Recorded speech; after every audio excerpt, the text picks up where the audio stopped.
At exactly 12:47 p.m., the lunch rush at the subway on Wisconsin Avenue reached its predictable peak. Office workers stepped in from the cold, shaking off coats, already deciding what they wanted before they reached the counter. The ovens hummed, the scent of baked bread mixed with disinfectant and coffee from next door. Nothing about the place felt important. It was designed not to. Mark Jensen stood behind the counter, slicing bread on autopilot. 23 years old, part-time employee, community college student. He had learned that the job required speed, not curiosity. You move the line, you didn't study it. At 12:48, the door opened again. The man who stepped inside did not rush. He didn't glance at the menu. He didn't check his phone. He took one step forward, stopped, and waited for the line to compress before moving again. Mid-40s, average height, dark coat that had seen a few winters, but no stains. His face was forgettable in the way professionals prefer. Not handsome, not rough, not tired. Neutral. When it was his turn, he spoke clearly. "I'll have a foot-long Italian."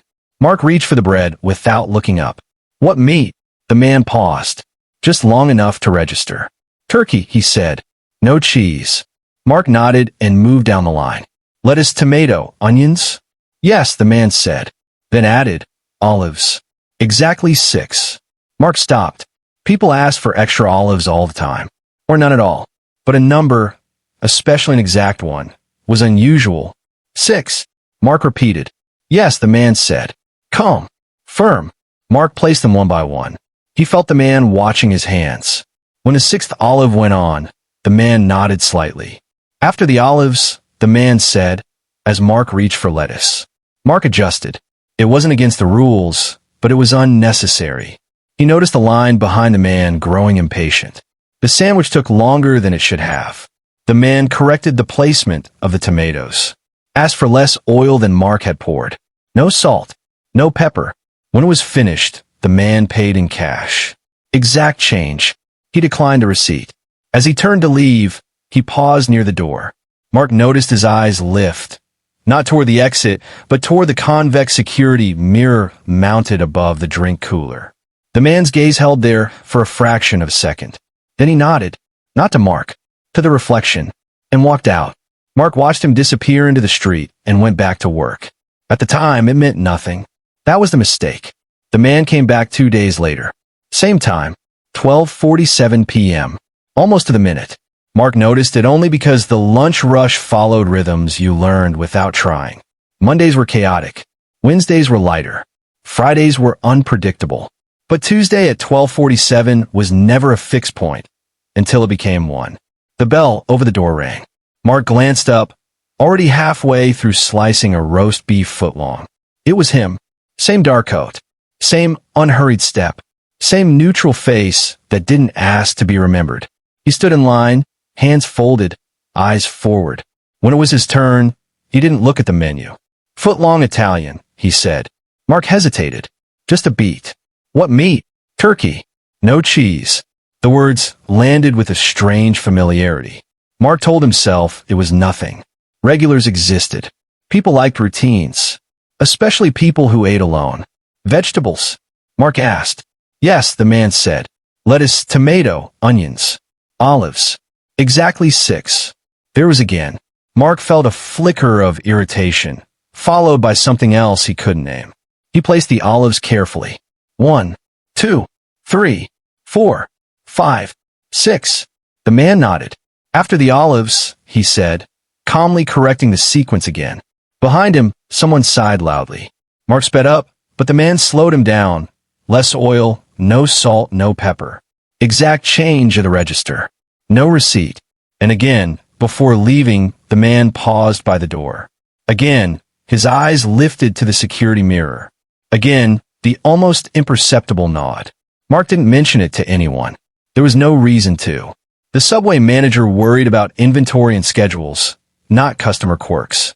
And Mark didn't want to sound paranoid. Still, that night, while half watching television, the image returned to him. The pause. The mirror. The nod. He tried to rationalize it. Maybe the man was checking his hair. Maybe he liked seeing who was behind him. Maybe Mark was projecting meaning onto coincidence. But then he came back again. Thursday. 12:47. Same order. Same 6 olives. Same correction. Same mirror. By the 4th visit, Mark stopped telling himself it was random. Humans are good at spotting patterns when patterns exist for survival reasons. We notice when something is off because, historically, it mattered. This fell off. Mark began watching more closely, not staring, just noticing. The man never used his phone, never chatted, never looked bored.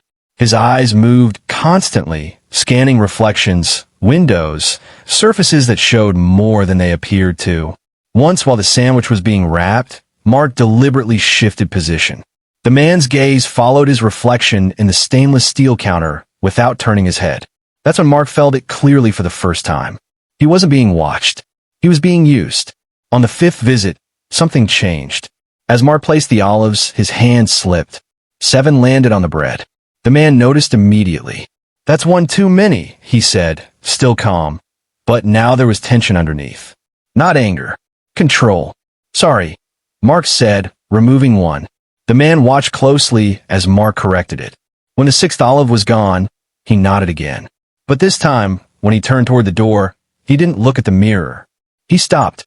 For half a second, his shoulders tightened. Then he continued out. Mark stood there, heart beating faster than it should have for a sandwich shop. Because mistakes mattered to this man. And Mark had just made one. After the 5th visit, Mark stopped thinking of the man as a customer. He became a problem to solve. Mark didn't write anything down. That would have felt dramatic. Instead, he kept a quiet inventory in his head, days, times, details. The mind does this naturally when it senses a threat. You don't announce it. You just start paying attention. Saturday came and went without the man appearing. Mark felt an unexpected relief. The pattern, he told himself, had broken. Whatever he thought he was seeing had ended. Then Monday arrived. 12:47 p.m. The bell rang. Same coat. Same pace. Same face that didn't want to exist. This time, the man wasn't alone. He entered first, took his place in line, and stood perfectly still. 30 seconds later, a second man followed, taller, younger, carrying a messenger bag. He didn't look at the first man, didn't acknowledge him in any way. He joined the line behind 2 other customers.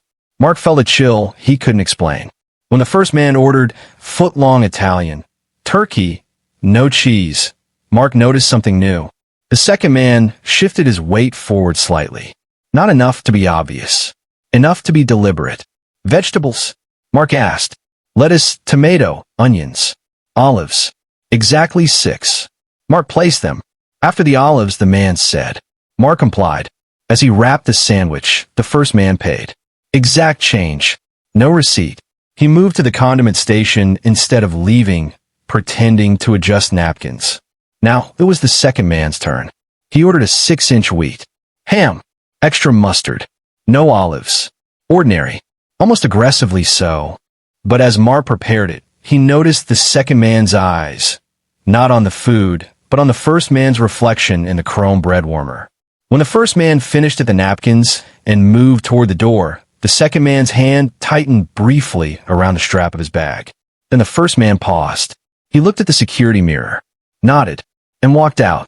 The second man paid immediately after. No pause. No change in expression. He left 30 seconds later, taking the opposite direction down the sidewalk. Mark stood there with his hands resting on the counter, his pulse loud in his ears. It wasn't just the order. It was choreography. Over the next 2 weeks, Mark saw variations of the same pattern.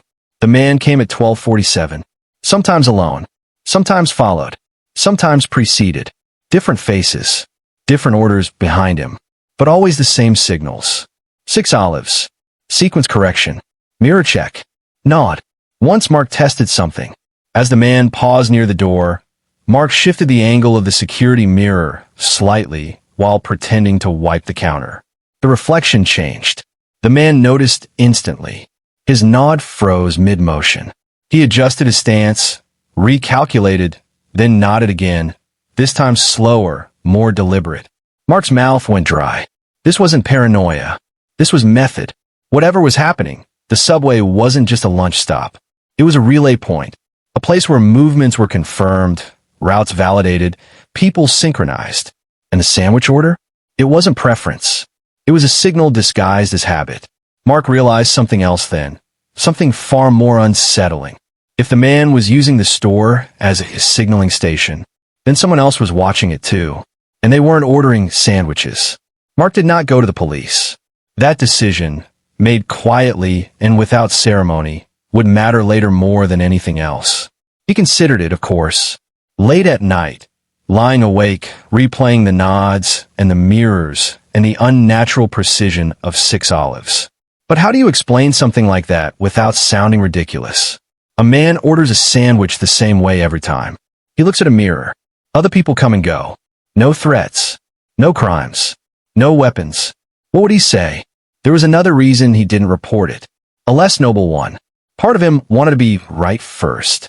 Instead, he did something smaller. Something that felt safer. He told his co-worker, Luis. Luis had worked at the subway longer than Mark. Older. Less patient. The kind of person who noticed things because he distrusted everything by default. Does that guy ever strike you as weird? Mark asked one afternoon, keeping his voice low. Luis glanced toward the door. Which guy? The one who always orders turkey. No cheese. Counts olives. Luis snorted. Plenty of weirdos eat here. Mark described the mirror. The timing. The exactness. Luis listened without interrupting. When Mark finished, he shrugged. Maybe he's OCD, Luis said. Or maybe he's cheating on his wife and likes routine.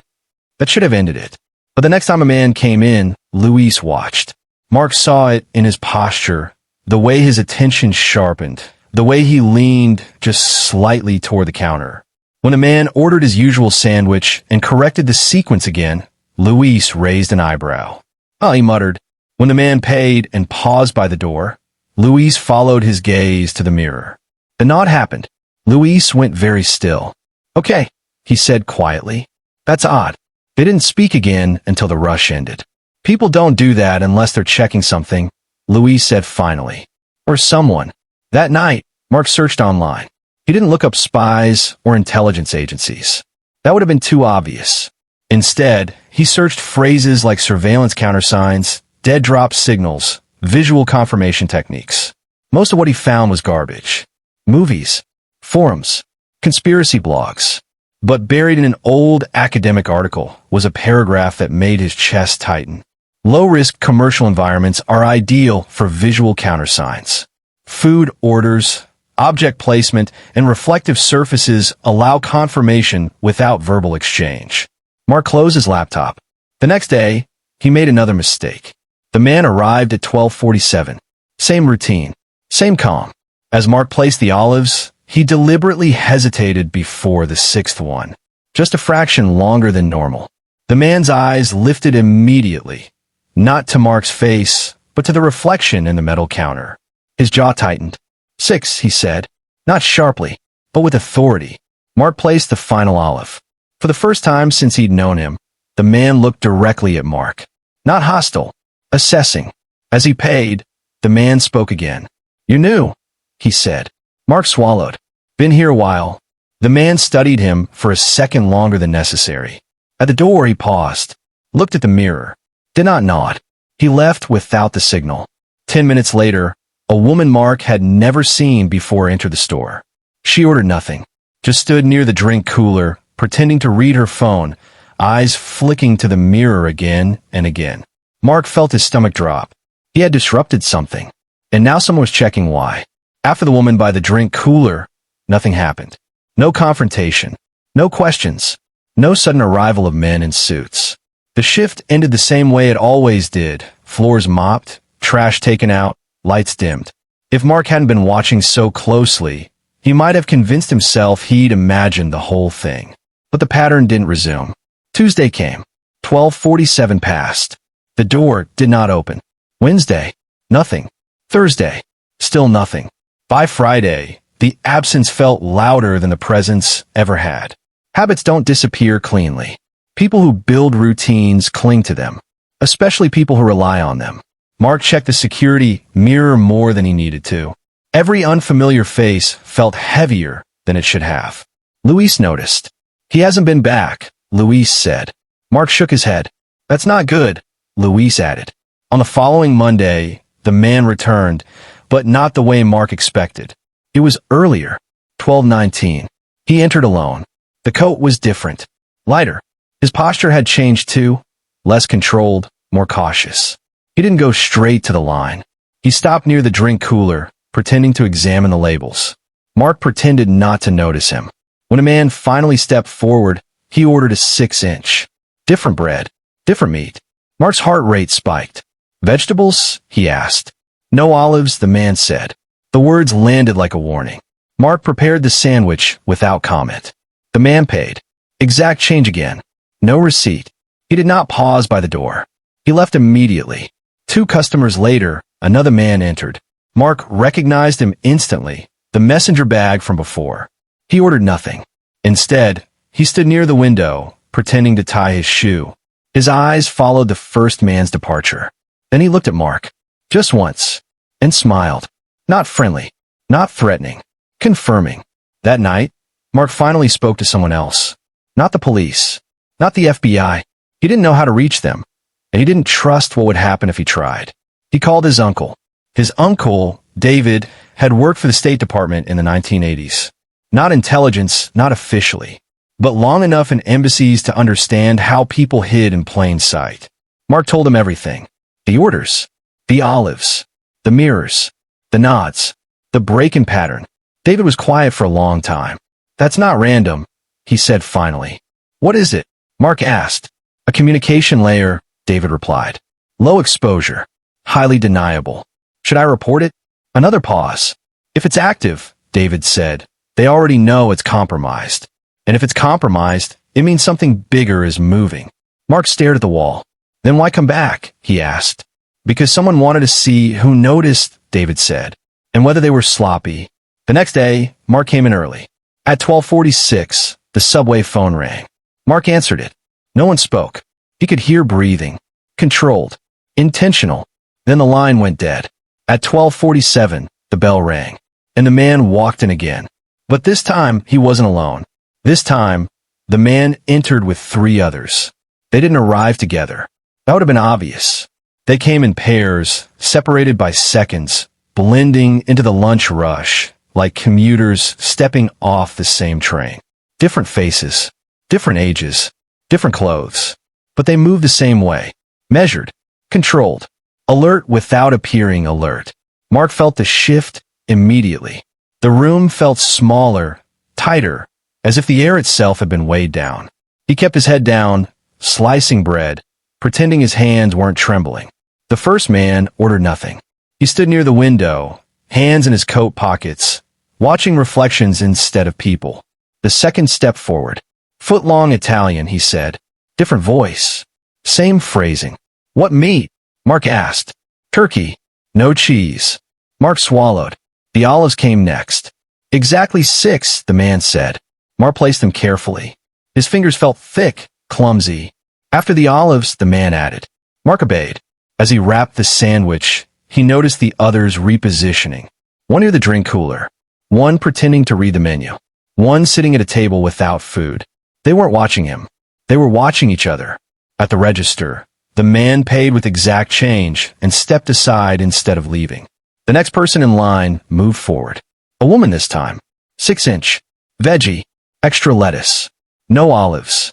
As Mark worked, he saw the first man shift his stance slightly. A signal too small to mean anything to anyone else. The woman paid. Left.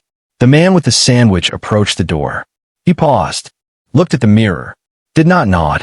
No one reacted. The silence stretched. Then, the first man spoke, for the first time Mark had ever heard his voice. Cancel, he said. The word wasn't loud. It didn't need to be. The group began to dissolve instantly. The man by the cooler grabbed a cup and filled it halfway, then left it behind. The one at the table stood and walked out without looking back. The woman who had ordered nothing followed, head down. The man with the sandwich dropped it into the trash untouched. In less than 30 seconds, they were gone. The store returned to normal. Mark stood frozen behind the counter, heart pounding, hands shaking so badly he had to grip the edge of the prep table. Luis stared at him. Did you hear that? Luis asked. Mark nodded. They aborted, Luis said quietly. Neither of them knew how he knew that. It just fit. That night, Mark couldn't sleep. He replayed the word again and again. Cancel. Not panic. Not retreat. Cancel. As if what they were doing could simply be undone, rescheduled, relocated. Whatever the subway had been used for, it was no longer safe. The next day, 2 men in suits arrived. They did not show badges. They did not sit down. They ordered sandwiches. Different ones. Sloppy. Wrong. When Mark handed one of them his change, the man looked up. "Have you noticed anything unusual lately?" he asked casually. Mark met his eyes. "No," he said. The man studied him for a moment, then nodded once. Not a signal. A decision. When they left, the security mirror was gone. Unbolted. Removed. No note. No explanation. Mark understood then that whatever he had seen, whatever he had disrupted, had already been absorbed into something larger. The subway went back to being just a subway. But Mark never counted olives again. The removal of the mirror was supposed to make things feel normal again. It didn't. The space above the drink cooler looked wrong without it, an absence that drew the eye more than the mirror ever had. Customers didn't notice. They were busy deciding between chips and cookies, checking their phones, thinking about meetings and errands. Mark noticed. For the first few days, nothing happened. No familiar faces. No strange orders. No precise timing. The lunch rush returned to its usual chaos, and the subway slipped back into the background of people's lives, where it belonged. But Mark didn't. He found himself watching hands instead of faces, counting pauses, noticing how often people looked at reflections, even without a mirror to guide them. Once he learned how signals hid inside ordinary behavior, it was impossible to unlearn it. Luis quit 2 weeks later. No explanation. Just a note taped inside the locker. Found something better. Mark suspected that wasn't the full truth. One evening, as Mark was closing up, a man he had never seen before approached the counter. Late 30s, clean jacket, forgettable face, the kind Mark now recognized instantly. "I'll take whatever's fastest," the man said. Mark made a sandwich at random. Turkey, cheese, too much lettuce. The man watched closely, eyes moving between Mark's hands and the empty space where the mirror used to be. When Mark rang him up, the man paid in cash. Not exact change this time. On purpose. As Mark handed him the receipt, the man spoke softly. "You did the right thing," he said. Mark's breath caught. "I don't know what you mean." The man smiled faintly. "Of course you don't." He took the receipt, folded it once, and left it on the counter instead of taking it with him. Then he walked out. Mark stared at the paper long after the door closed. There was nothing written on it. No marks. No codes. Just the usual ink and numbers. But the message wasn't in the receipt. It was in the permission. Weeks passed. Then months. Mark transferred to a different store across town. New layout. New mirrors. New routines. He never saw the man again. Never saw anyone like him. Life moved on the way it always does when it's allowed to. Years later, long after Mark had left Subway behind entirely, he read a short article buried on page 6 of a newspaper. It mentioned the quiet expulsion of several foreign nationals. Diplomats officially. No details. No names. The dates made his stomach tighten. He folded the paper and put it away. What stayed with him wasn't fear. It wasn't pride. It was the realization of how thin the surface of normal life really is. That beneath coffee orders and lunch routines, entire systems operate silently, checking, confirming, aborting without anyone noticing. And that sometimes those systems hinge on people who are never meant to be involved at all. People like cashiers, baristas, clerks, people whose only mistake was paying attention, and whose only defense was knowing when to stop. Mark never received answers. Not formally, not officially, and that, he eventually understood, was intentional. Clear explanations create records. Records create accountability. Accountability creates trails. Whatever had moved through that subway was designed to leave none of those behind. Still, fragments surfaced over time. A former regular mentioned that the cafe across the street had suddenly closed for renovations and never reopened. A dry cleaner 2 blocks away changed ownership twice in 1 year. A bus route Mark used to take was quietly altered. One stop removed, another added, without explanation. None of these things meant anything on their own. Together, they suggested displacement. Mark spoke to his uncle again months later. He didn't describe the men in suits, didn't mention the mirror. He simply asked one question. When something like that gets shut down, does it end? David exhaled slowly on the other end of the line. It relocates, he said. Or it mutates. What about the people involved? Depends on how exposed they were, David replied, and whether anyone got hurt. That answer bothered Mark more than silence ever had. Years passed. Mark finished school, took a job far from customer service. He learned to sit in meetings, to read between lines, to recognize when information was being shaped rather than shared. The experience had rewired him in ways he couldn't undo. Once, at a conference, he recognized the posture before the face. A man standing near the coffee station, still, alert, scanning reflections in stainless steel. Mark felt the old instinct flare. The man ordered coffee. Left. Nothing happened. Mark realized something then. The danger hadn't been the spy network. It had been proximity. He hadn't been important. He hadn't been targeted. He'd simply been close enough to notice something that wasn't meant to be noticed. That was the risk. Most intelligence failures don't come from betrayal or technology. They come from small, human deviations, timing, repetition, habit. A sandwich ordered too precisely. A mirror glanced at one time, too many. Mark also understood why the man had come back after the pattern broke. He hadn't been checking if the operation still worked. He'd been checking Mark, not to threaten him, not to recruit him, to see if he was reckless or careful. That distinction mattered more than loyalty ever could. Mark had chosen restraint. He hadn't chased answers, hadn't tried to expose anything, hadn't wanted to be a hero. That was why the system had left him alone. Years later, Mark told the story once to a friend, late at night, half joking. The friend laughed and said it sounded like a movie. Mark didn't argue. Stories like this only feel unreal because we expect danger to announce itself loudly.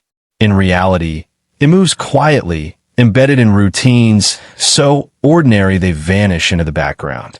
A lunch order, a mirror, a nod, things no one remembers, except the person who noticed.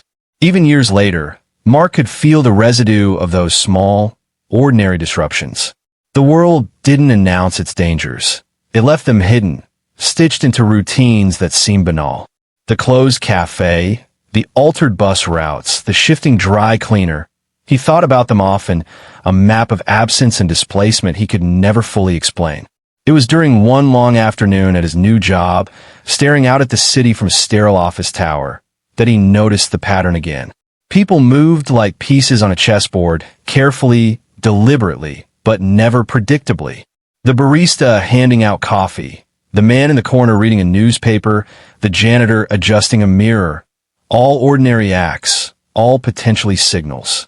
Mark's instincts sharpened. He could feel the old reflexes return, subtle as muscle memory.